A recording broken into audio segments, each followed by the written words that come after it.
البرتغال تفتك الكرة من جانب لاعب المنتخب الوطني المغربي الياس الزيان يبحث عن التمرير في اتجاه عبد الله الريحاني. جول جول جول جول جول جول جول أول فائدة شبال الأطلس. هنا العمل كل العمل كان من الياس الزياني، افتك الكرة هنا، انطلق من الجهة اليمنى ومرر في اتجاه عبد الله الريحاني الذي أعلن عن أول أهداف أشبال الأطلس في هذه المباراة. هدف دون رد بعد مرور تقريبا 12 دقيقة لعب، وإن شاء الله المزيد من الأهداف وفرحة مغربية هناك في المدرجات. إذن متابع أمام ياسين على إبعاد ما فيها ولا شيء، لكن الحكم يقول فيها خطأ، فيها خطأ يقول الحكم اليوناني كونستانتينوس. هل سينذر فيصل المزياني؟ إذا انذار فيصل المزياني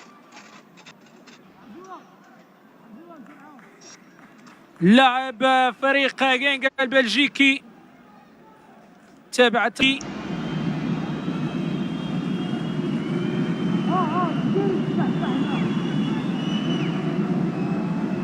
ضربة خطأ غير بعيد عن مرمى الحارس عبد الله بن تايك وراء تنفيذ ريكاردو.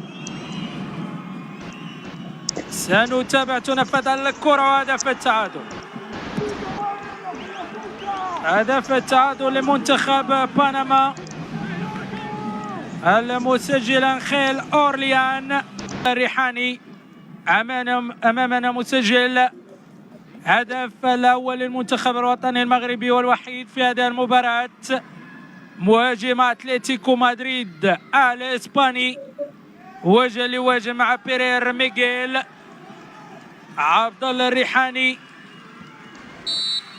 يتقدم للتسديد. عبد الله الريحاني، عبد الله الريحاني يسجل بطريقة رائعة، بطريقة رائعة وبهدوء كبير. عبد الله الريحاني يسجل ركلة الجزاء الأولى أمام الحارس بيرير ميغيل. نعرف أهمية تسجيل ركلة الجزاء الأولى.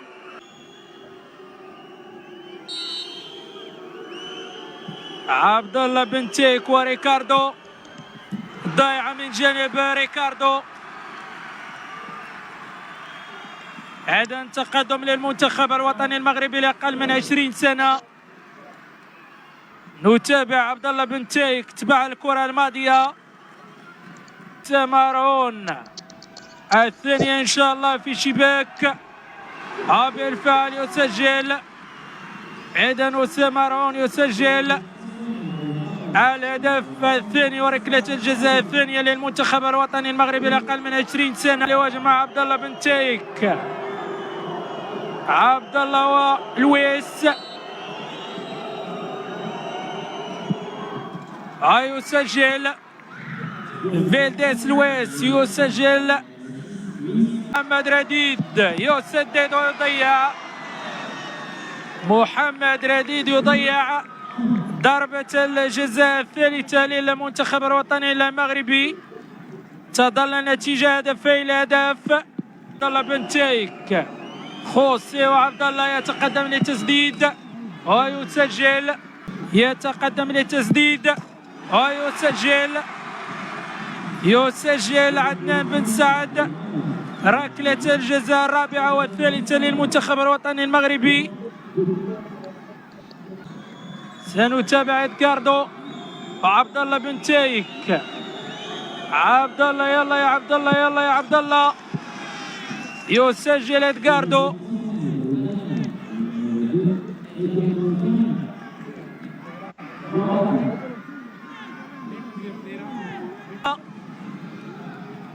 عبد الرحمن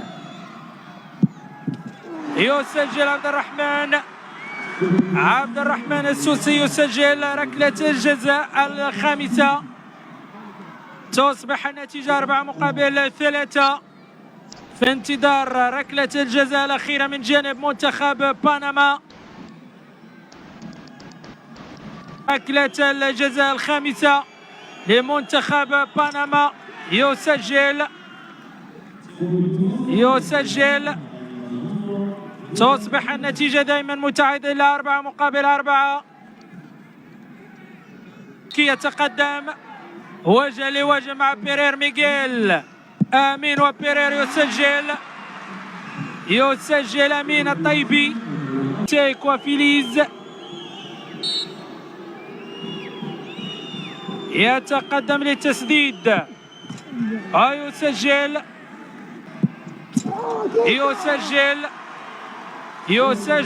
رضا الرقوي لاعب جيل فيسنت البرتغالي.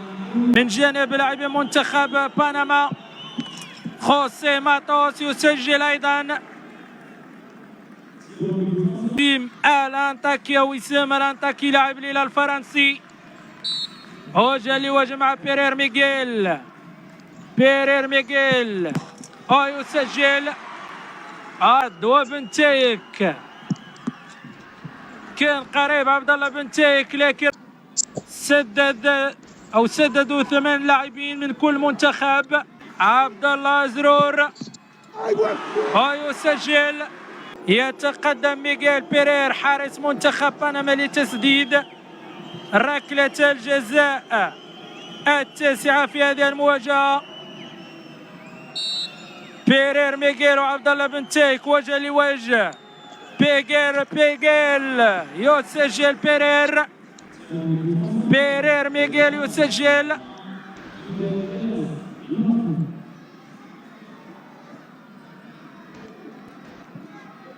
دائما 8-8. عبد الله بنتيك يتقدم يضيع.